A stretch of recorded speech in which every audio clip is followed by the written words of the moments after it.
আসসালামু আলাইকুম প্রিয় বন্ধুরা। আজকে যে মোবাইলটা নিয়ে আসলাম, যে মোবাইলটার সমস্যা হচ্ছে অটো রিডিং শর্ট। হ্যাঁ, তো দেখেন একটা মোবাইল সেকেন্ডারি যখন লাইন শর্ট হয় তখন কিন্তু অটো এম্পিয়ার যখন টানে তখনই আপনাকে বুঝে নিতে হবে যে এটা সেকেন্ডারি লাইন শর্ট হয়েছে। হ্যাঁ, প্রাইমারিতে না, এটা সেকেন্ডারি লাইন। প্রাইমারি যদি শর্ট হয় তাহলে আপনি ফুল শর্টে দেখাবো মোবাইল। হ্যাঁ, তো দেখেন এই মোবাইলটা Samsung A30, A20, A50, A10, A10s এই সেটগুলোতে যখনই আপনার ফুল 4% বা 5% শর্ট আসে, তো 99% ক্ষেত্রে কিন্তু আপনার নেটওয়ার্ক সেকশন আপনি সর্বপ্রথম, আমি ইতিপূর্বে অনেক ভিডিওতে আমি বলেছি যে স্যামসাংয়ের ক্ষেত্রে সর্বপ্রথম নেটওয়ার্ক এসিগুলো কাটবে এই মডেলগুলো যদি হয়। হ্যাঁ, সিরিজের সেটগুলো হইলে তো নেটওয়ার্ক স্টিলটা আমি রিমুভ করতেছি। যদি নেটওয়ার্কে স্টিল করেন আর যে স্টিলে আপনি কাটেন, আপনাকে অবশ্যই কাজগুলো একটু দক্ষতার সাথে করতে হবে এবং একটু সিনসিয়ারলি কাজগুলো করতে হবে। আপনার অভিজ্ঞতা তো অবশ্যই প্রয়োজন আছে। আর যদি স্টিল কাটতে আপনার প্রবলেম হয় তাহলে আপনি এক্ষেত্রে হিট দিয়েও তুলতে পারেন। হ্যাঁ, হিট দিয়ে তোলা যায়। দেখেন আমি আস্তে আস্তে স্টিলটা রিমুভ করতেছি। হ্যাঁ, তো এই স্টিলগুলো রিমুভ করার ক্ষেত্রে আমাকে অনেকে কমেন্ট করছেন যে ভাই আপনি যে স্টিল কাটেন, আপনি স্টিল কাটার মধ্যে কোনো প্রবলেম হয় না? আমি না, কেন হয় না?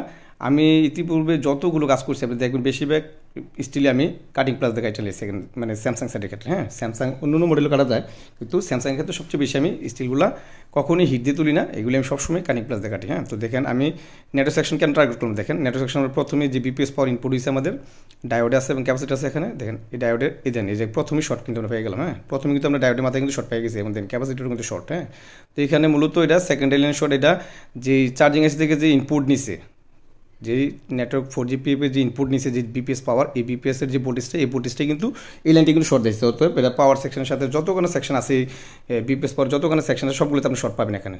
তো সব জায়গায় শর্ট পাবেন। তো এক্ষেত্রে দেখেন আমি সব জায়গায় কাটবো, স্টিল রিমুভ করবো না, শুধু জাস্ট নেটওয়ার্ক এসির কাছে শর্ট পাইছি, আমরা এখানেই দোয়াতারে দেবো এবং এখানে আমরা দেখবো। তো এই মোবাইলটা আজব একটা মোবাইল দেখবেন।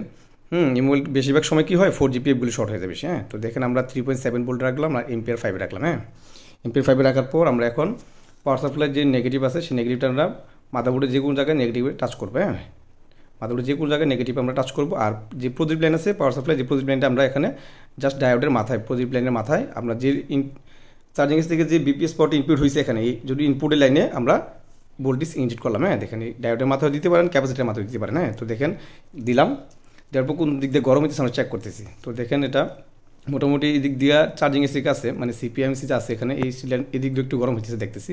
তো আমরা মানে শিউরের জন্য দেখবো যে কোন আসলে একজাক্টলি কোন জায়গায় সমস্যা। হ্যাঁ, তো দেখেন এখানে আমরা চেক করলাম না, এখানে তেমন কোনো সমস্যা আমরা চোখে পড়তেছে না। হ্যাঁ, তো আমরা এখন আবার মোবাইলটাকে আবার একটু চেক করি। এখন এই সমস্যাটা আমি কেন বলবো, যে আমি এরকম অনেক মোবাইল পাইছি যেগুলো ভোল্টেজ ইনজেক্ট করার পরে শর্ট নিজে নিজে চলে গেছে, এরকম হয়েছে। মানে যারা দীর্ঘদিন কাজ করেন তারা বলতে পারবেন যে ভোল্টেজ ইনজেক্ট করার পর এমনও শর্ট আমরা পাইছি যে ভোল্টেজটা দেওয়ার পরেই কী হয়েছে, শর্টটা নিজে নিজে ইন্টারনেট চলে গেছে, মানে ডাইরেক্টলি চলে গেছে। দেখেন আমরা আবার পার্সোনালি মোবাইলটা লাগাই। তো আমি এই মোবাইলটাকে চেক করে কনফার্ম হওয়ার পরে আপনাদেরকে ভিডিওটা কনফার্ম দিতেছি এই জন্য যে দেখেন এখন আমি আবার পাওয়ার সাপ্লাই চেক করি মোবাইলটা, দেখেন এখন শর্ট নেই। তো শর্টটা কিন্তু কী হইলো, উদা হয়ে গেল। শুধু এই স্টিলটা কাটার পর আপনার যে চার্জিং এসির পাশে যে সিপিএমসির উপরে যে স্টিলটা ছিল সেটা রিমুভ করার পরে কিন্তু শর্টটা অটোমেটিকলি চলে গেছে। দেখেন অবশ্যই মোবাইলটা চালু হয়ে যাবে ইনশাল্লাহ। তো দেখেন আমাদের যে 4Gbpর কাছে যে এই ক্যাপাসিটি এবং ডায়োড আমরা শর্ট পাইছি সেটা আমরা আবার অবশ্যই আপনাকে মেপে দেখাবো। তো দেখেন এক্ষেত্রে আমি কী করছি, মোবাইলটাকে ফিটিং করার পর যেহেতু আমরা এখানে কোনো শর্ট আর নাই, ভোল্টেজ চেঞ্জ করার কোনো শর্ট দেখতেছি না। হ্যাঁ, তো এবং আমরা ব্যাটারি কারেন্টের মাপার পর কোনো অটো রিডিং নাই এখন, তাহলে আমরা অবশ্যই মোবাইলটাকে আগে চার্জে লাগাই মোবাইলটা এখন চেক করি। হ্যাঁ, তো দেখেন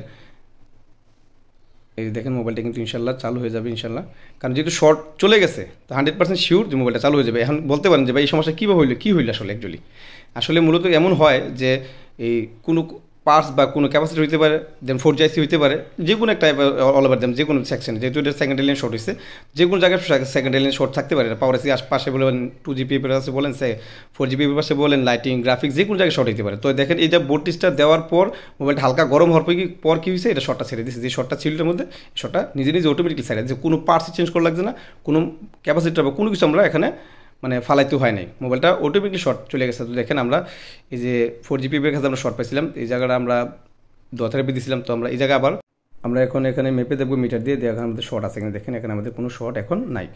তো অবশ্যই আমাদের এই ভিডিওগুলো পাওয়ার জন্য অবশ্যই আমাদের চ্যানেলকে সাবস্ক্রাইব করে রাখবেন। আজকে এই পর্যন্ত ভালো থাকবেন, আল্লাহ হাফেজ।